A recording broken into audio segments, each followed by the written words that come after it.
One of the strengths of Anaheim is the richness and diversity of the faculty. I have with me Dr Kathy Bailey and Dr Rod Ellis. We all have contrasting styles and different philosophies of education and teaching, and rather than being a weakness, this is a strength, and in the evaluations from the students they're constantly referring to the fact that they enjoy this contrasting style. I wonder, Rod, your philosophy, I guess, differs from mine in that you're more committed, and given the nature of the subjects that you teach, particularly second language acquisition, that you provide an input-rich experience for the learners. Perhaps you could tell us a little bit about your philosophy of instruction, and particularly online instruction. Well, let me first of all say that I think the online classes play an extremely important role in the Anaheim program. It brings the students together. It's where they can interact together. They get to meet their professor once a week. And my experience is that that is part of the program that they in particular value. Yeah? That's when they meet me. In addition, they're going to spend a lot of time engaging in different types of readings, different types of tasks which they have to post on the discussion forum. So my own feeling is that probably what they want to know when they meet me is what I know about a particular topic. On the other hand, I don't lecture. It's impossible to lecture online. What you have to do is to use a variety of techniques to get through a certain amount of content. And that's what I try to do. So the techniques that I use are sometimes to ask them to produce definitions of key concepts, sometimes to ask questions, sometimes to invite them to ask questions, etc. But yes, I think I'm with them for an hour, and my own philosophy is, if you like, that during that 1 hour, they probably want to know what I can lead them to understand about the particular topic of the day. I mean, what's the sense of lecturing online? You may as well just give them a copy of the lecture and send it to them electronically. So online classes have to be interactive, yeah? So the issue perhaps is how much you are going to lead the interaction that takes place, how much you're going to try to direct the issues and topics that are going to come up during that online class. And in that respect, yes, I do have an agenda that I want to get through in an online class, and I try to get through it.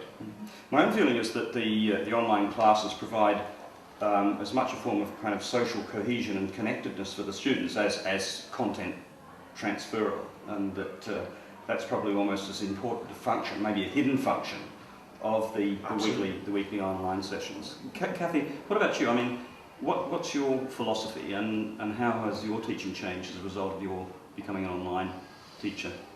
I think the hardest thing for me about being an online teacher has been trying to figure out how to be funny online. Yeah.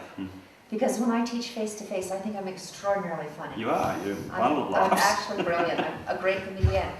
You humble see, I just too. made you laugh. Yes, very humble. Too. And trying to communicate enthusiasm online has been a really interesting challenge. And trying to be funny online. So one of the things that's changed for me teaching online is that I've had to sort of encapsulate a few little routines that I know are both subject matter appropriate and entertaining. Right. And use those somehow in the lessons. Right. And it's still a challenge for me. Sometimes when I've popped into your class and we start kidding with each other online, the students, I receive emails from the students saying how much they enjoy that kind of that repartee. Right. And you weren't just there supervising, you were really there for the repartee. I was really there for the repartee. Good. I was really there to steal your jokes. David is very flexible.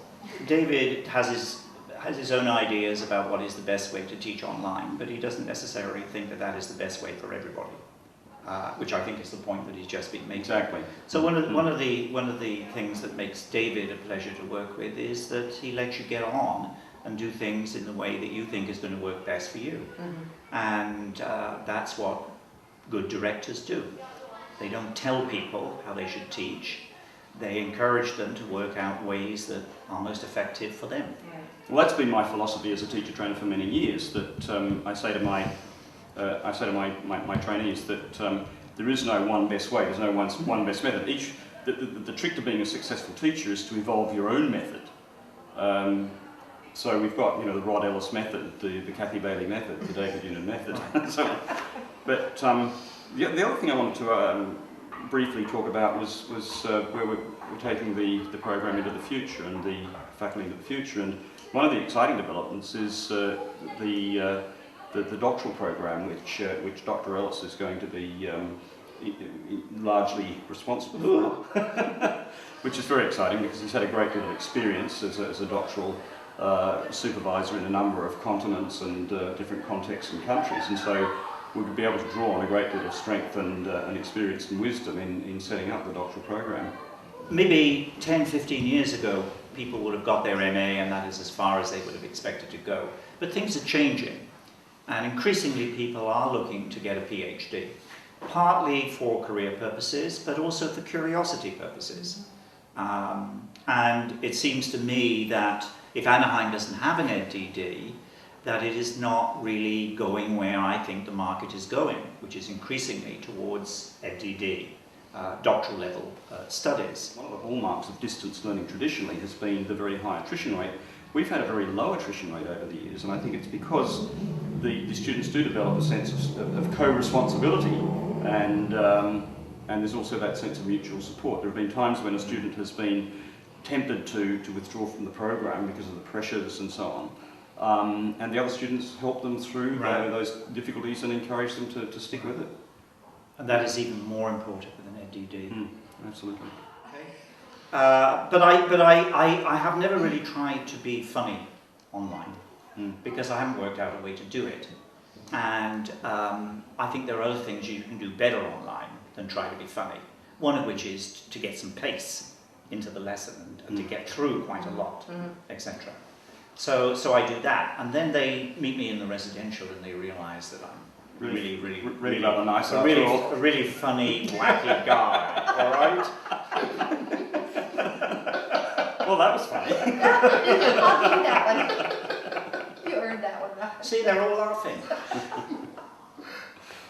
Well, on that note, I think that I'll allow my colleagues to go and have a well-earned cup of coffee, but as you can see, the richness and diversity of the faculty shows through in this little clip, and is an important ingredient in the success of the program. Probably the single most important ingredient in the success of the program has been the quality of the stellar academics that I've been able to attract to the program. Now you're being funny.